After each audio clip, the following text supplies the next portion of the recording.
परमात्मा श्री राधा कृष्ण के चरणार बिंदों में शतकोटि नमन बंदन करते हुए मित्रों को, जिज्ञासुओं को, धर्म प्रेमियों को, ज्योतिष विज्ञान प्रेमियों को हर हर महादेव बम बम भोले नमः शिवाय।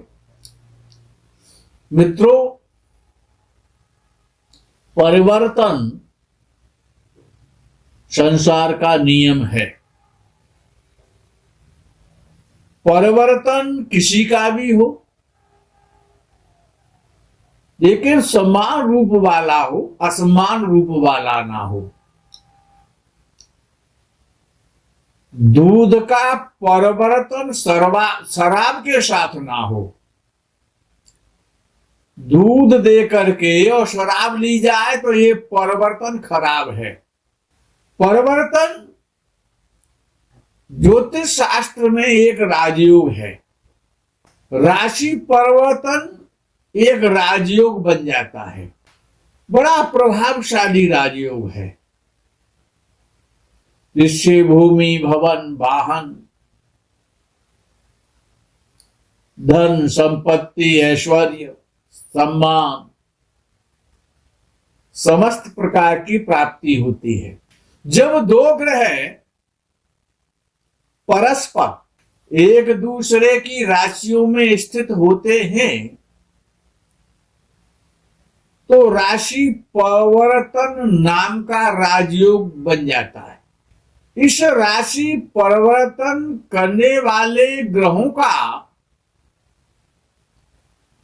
एक दूसरे को देखना आवश्यक नहीं होता। ये ग्रह एक दूसरे को देखते हैं अथवा नहीं देखते, इससे इस योग में कोई प्रभाव नहीं पड़ता है। दृष्टि का कोई महत्व नहीं है इस योग में। ग्रह राशि परिवर्तन शुभ भावों के स्वामियों के मध्य हो तो इसके श्रेष्ठ परिणाम होते हैं। लेकिन यदि अशुभ भावों का परिवर्तन भी यदि हो रहा है तो वो अशुभ भाव के साथ होता है तो शुभ परिणाम देता है। और अशुभ भाव का परिवर्तन, राशि का परिवर्तन यदि शुभ भावेश के साथ होता है तो वो परिवर्तन बड़ा कष्टकारी होता है। समस्त सुखों का हरण करने वाला होता है वो परिवर्तन। जिस प्रकार से अशुभ परिवर्तन, पहले समझ लें कि अशुभ परिवर्तन बड़ा पीड़ादायक हो जाता है। वो कैसे होता है कि द्वादश भाव, कुंडली का द्वादश भाव और अशुभ भाव है और लग्न भाव शुभ भाव है।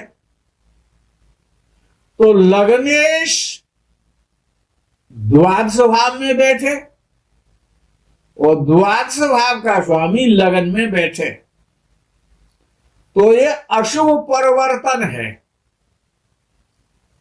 शुभ परिवर्तन है, यानी अशुभ और शुभ का परिवर्तन ये बड़ा कष्टकारी है कि गाय बेच करके और सुअर खरीद लिया, उसके ज्यादा बच्चे हो जाएंगे तो ज्यादा लाभ मिलेगा। गाय एक बच्चा देगी तो यानी कि सर्वोत्तम गाय को बेच करके और सुअर खरीद लेना ये अशुभ परिवर्तन है इस प्रकार का। तो द्वादशेश और लग्नेश का जो परिवर्तन है वो अशुभ परिवर्तन है। लग्नेश और अष्टमेश का जो परिवर्तन है वो अशुभ परिवर्तन है, शुभ परिवर्तन नहीं है। लगन का स्वामी अष्टम भाव में बैठे और अष्टम भाव का स्वामी लगन भाव में बैठे तो ये बड़ा कष्टकारी, दरिद्रता को देने वाला परिवर्तन है। चतुर्थ भाव का स्वामी षष्ठ भाव में बैठे और षष्ठ भाव का चतुर्थ भाव में बैठे, ये जो परिवर्तन है ये बड़ा कठिन और कष्टदायक पीड़ा देने वाला परिवर्तन है। शुभ परिवर्तन कैसे होता है? अगर अशुभ भावों की बात करें तो तीसरा भाव, छठा भाव, अष्टम भाव, 11वां भाव और 12वां भाव, ये अशुभ भाव कहलाते हैं, शुभ भाव नहीं है। तो एकादश भाव का स्वामी और तीसरे भाव में बैठे और तीसरे भाव का एकादश भाव में बैठे तो ये अशुभ भावों का परिवर्तन शुभ परिवर्तन माना जाएगा। बहुत श्रेष्ठ उच्च कोटि का परिणाम मिलेगा। षष्ठ भाव का स्वामी अष्टम भाव में बैठे, अष्टम भाव का स्वामी षष्ठ भाव में बैठे तो ये शुभ परिवर्तन है, अशुभ नहीं है। अशुभ अशुभ का परिवर्तन, अशुभ का अशुभ में जाना, ये शुभ परिवर्तन है। शुभ का शुभ के साथ तो अतिशुभ परिवर्तन है, लेकिन अशुभ का अशुभ के साथ परिवर्तन शुभ परिवर्तन है। जिस प्रकार से कि लगन भाव का स्वामी सप्तम भाव में बैठे और सप्तम भाव का स्वामी लगन भाव में बैठे तो ये शुभ का शुभ के साथ परिवर्तन है, इसको अति शुभ परिवर्तन माना जाएगा। और जिस प्रकार से कि दूसरा भाव शुभ भाव है, अशुभ भाव नहीं है, दूसरे भाव का स्वामी पंचम भाव में बैठे और पंचम भाव का स्वामी द्वितीय भाव में बैठे तो ये शुभ परिवर्तन है, अशुभ परिवर्तन नहीं है। भाग्य स्थान का स्वामी दसम भाव में बैठे, दसम का भाग्य स्थान में बैठे तो ये शुभ परिवर्तन है। केंद्र का त्रिकोण के साथ, केंद्र का केंद्र के साथ भावेशों का परिवर्तन, राशिशों का परिवर्तन, ये अति शुभ परिवर्तन में आता है। इस प्रकार का यदि किसी की कुंडली में परिवर्तन हो रहा है, अशुभ का अशुभ के साथ शुभ हो जाएगा और शुभ के साथ अति शुभ माना जाएगा। जैसे कि छठवें भाव का स्वामी 11वें भाव में बैठे और 11वें का स्वामी छठवें भाव में बैठे तो यह शुभ परिवर्तन है, बहुत अच्छा परिवर्तन माना जाएगा।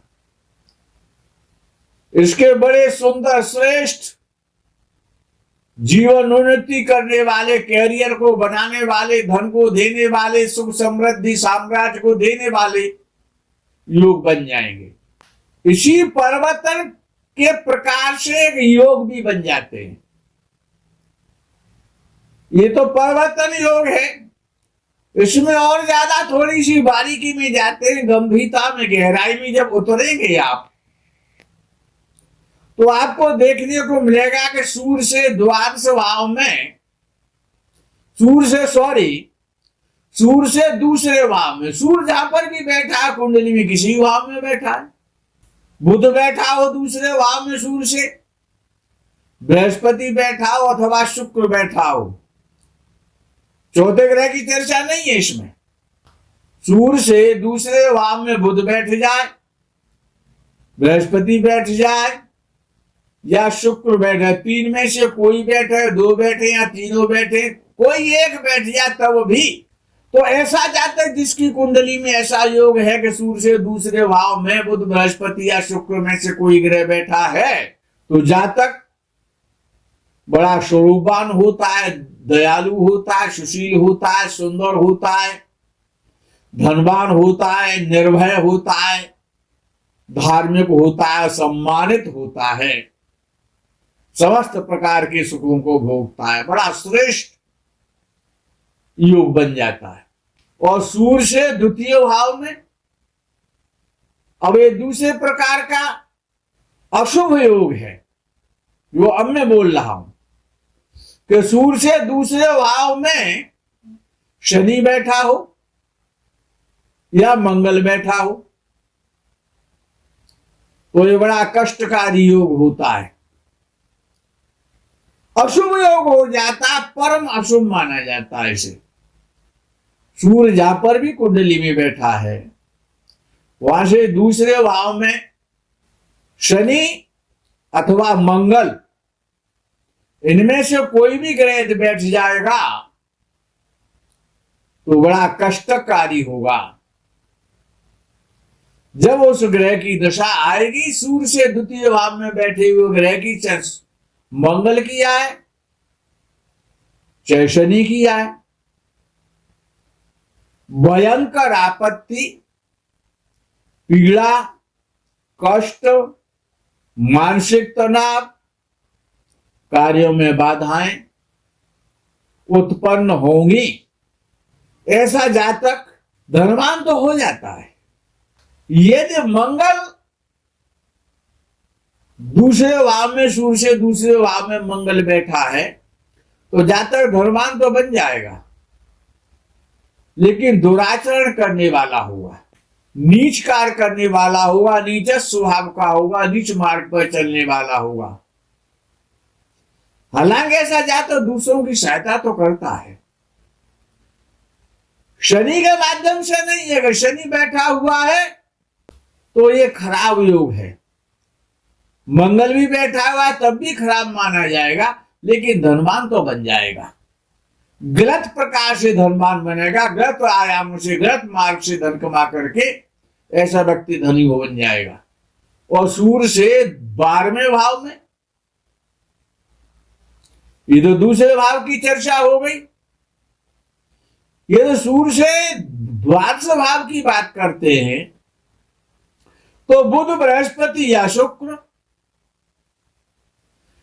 इन तीनों में से कोई एक ग्रह बैठ जाए या दो बैठे जाए, तीन बैठे जाए। शुक्र से 12वें भाव में, जैसे कि सूर्य से द्वादश भाव में, जैसे कि सूर्य दशम में बैठा है तो 9वें भाव में शुक्र बैठ जाए या बुध बैठ जाए या बृहस्पति बैठ जाए तो बड़ा श्रेष्ठ योग बनता है, धार्मिक योग बनता है, शुभ योग बनता है। ऐसा जातक धार्मिक होगा, सम्मानित होगा, प्रसिद्धि प्राप्त करेगा, धनी होगा, दयालु होगा, परोपकारी होगा, सम्मानित जीवन यापन करने वाला होगा।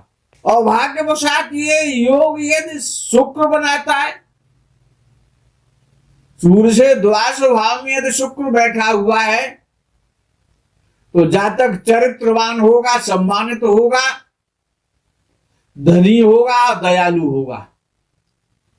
और यदि बुध के द्वारा ये योग बना, सूर्य से द्वादश भाव में यदि बुध बैठा है तो ऐसा जातक बड़ा अट्रैक्टिव होता है, प्रभावशाली होता है, मधुरभाषी होता है, सबका सम्मान करने वाला होता है, शुभाचरण करने वाला होता है, धनी भी होता है। और सूर्य से 12वें भाव में शनि या मंगल तो ये पाप योग बन जाएगा। पाप ग्रह बैठे तो पाप योग बन जाएगा। ये शनि के द्वारा बनना है, सूर्य से द्वादश भाव में शनि बैठा हुआ है तो ऐसा जातक चरित्रवान मुश्किल से होता है, चरित्रवान नहीं होता है, दुर्जन होता है, दुराचरण करने वाला होता है, गलत लोगों के संपर्क में आने वाला होता है, गलत रास्ते पर चलने वाला होता है, धन से पीड़ित रहता है, मन व्यथित रहता है।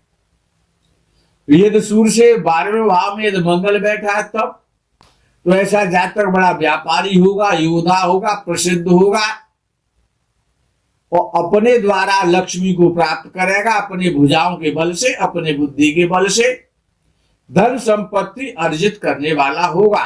मित्रों, आज के इस प्रकरण में यही विराम। आगे के प्रण का आप इंतजार करें। तब तक के लिए आपसे विदा। हर हर महादेव, बम बम भोले, नमः शिवाय, जय गौ माता की।